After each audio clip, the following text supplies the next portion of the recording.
Para sa akin, kahit bata ka pa, basta nakatapos ka ng pag-aaral, kahit mag-asawa ka ng maaga, pagkapanganak mo, makakuha ka pa rin ng magandang trabaho kasi nakatapos ka ng pag-aaral. Then, mabibigay mo rin yung gusto ng mga anak mo kapag may maganda kang trabaho. May papayo ko kanila kung pwede yung pag-isipan nila yung pag-isipan nila bago pumasok din kasi napakahirap talaga, lalo na kapag yung lalaki hindi pa rin ready sa pagpapamilya, mapapasubo siya. For me, pag-isipan mo nang mabuti, mabilis naman dyan pumasok sa ganyan Isipin mo lang kung kaya mo silang buhayin, kung may pangtutustos ka sa kanila. Kasi pag sa pagpapamilya naman, madali lang yan Para dun sa mga bata, yun ang iisipin mo. Kung paano sila pagka ng ilang taon, ganyan sa araw-araw, kung kaya mo bang mag-provide sa kanila. Mga needs nila. Huwag silang magmamadali kasi hindi ganun kadali yun na lang, nilabanan ko na lang kasi andito na yun lang. Isip mo ng maigi. Bago yung relasyon, nandyan lang yan Pagka napasok mo na, talagang hindi ka na makakalabas. Kagaya ko, biglaan lang din to. Siyempre, malaki ang tanda ko sa misis ko. Siyempre, may mga bagay na gusto pa siyang gawin. May mga pangarap pa siya, pero hindi niya na magawa kasi dahil nandyan na yung pamilya. Yun na yung naging focus niya. Tsaka dapat yung partner na pipiliin mo, yung siyempre maaasahan kasi hindi ka naman... Yung anak mo hindi pwedeng mamili ng tatay, ikaw pwede ka mamili ng tatay. Yan lang. Yung hirap ng buhay. Experience ko yun. Matagal bago nakasurvive. Ngayon, okay na. Sa pagsusumikap ng asawa. Good provider. Nakakapagsisi, pero sabi ko nga, dahil nga naman ang anak namin, malaki din ang pasasalamat ko sa kanya kasi maalagang ina siya. Mapapayo ko lang, aralin muna sila. Tama yun. Ang relasyon, andyan lang yan. Para sa akin. Ewan ko lang sa kanila. Yung iba kasi dyan, nagmamadali talaga. Babae, andyan na yan toyoy na talaga yan. Exactly, toyoy na talaga. So, tayo yung tayo yung binigyan ng pagkakataon para umunawa. Tayo umunawa.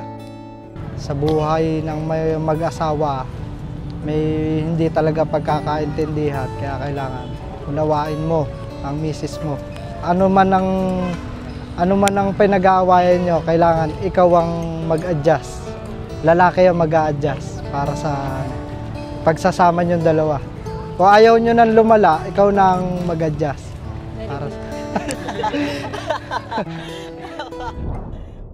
Sa Pilipinas, ang legal marrying age ay 18. Pero alam ba ninyo na sa Sudan, pinapahintulutan na mag-asawa kahit 10 taong gulang pa lamang?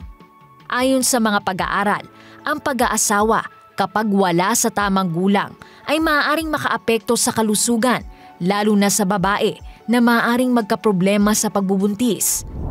Bukod dito, maaari ring magdulot ng problema sa pagpapalaki sa anak dahil sa kakulangan ng kaalaman. Kung Biblia ang tatanungin, ano ang maipapayo nito sa mga gustong mag-asawa sa murang edad? May aral kaming ipinapasunod na ang mga magulang, babantayan nila yung anak nila. Kung mapipigil nila agad na mag-asawa. Pagka wala pa sa edad, pinipigilan namin. Basahin natin ang aral, 7:36 ng unang Korinto, kapatid na Daniel. Ngunit kung iniisip ng sino mang lalaki na hindi siya gumagawa ng marapat sa kaniyang anak na dalaga, kung ito'y sumapit na sa kaniyang katamtamang gulang, at kung kailangan ay sundin niya ang kaniyang maibigan, hindi siya nagkakasala. Bayaang mag-asawa sila. Papabayaan mo mag-asawa yung anak mo pag sumapit na sa kanyang katamtamang gulang. Ang sabi sa Biblia, reaching the flower of her age. Pero hanggang wala pa dun sa flower of her age, yung age of maturity, ba kailangan pinipigil ng magulang ang kanyang anak sa pag-aasawa o sa mga ma-indulge sa sexuality? Basahin natin yung 38. Kaya nga, ang nagpapahintulot sa kanyang anak na dalaga na mag-asawa ay gumagawa ng mabuti. At ang hindi nagpapahintulot na siya'y mag-asawa ay gumagawa ng lalong mabuti. For the meantime na kaya mo pang pigilin yung anak mo, gumagawa ka ng lalong mabuti pagka pinipigilan mo. Kaya kung di mo na mapipigilan, hayaan mo nang mag-asawa pagka nakalagpas na sa kanyang katamtamang gulang. Hindi pa naman ustong edad yung 15 anyos, 16. Miski nga sa batas, hindi pa yun, hindi pa legal age yun . Under always the custody of the parents. Kaya yun po ang maipapayo ng Biblia, kapatid.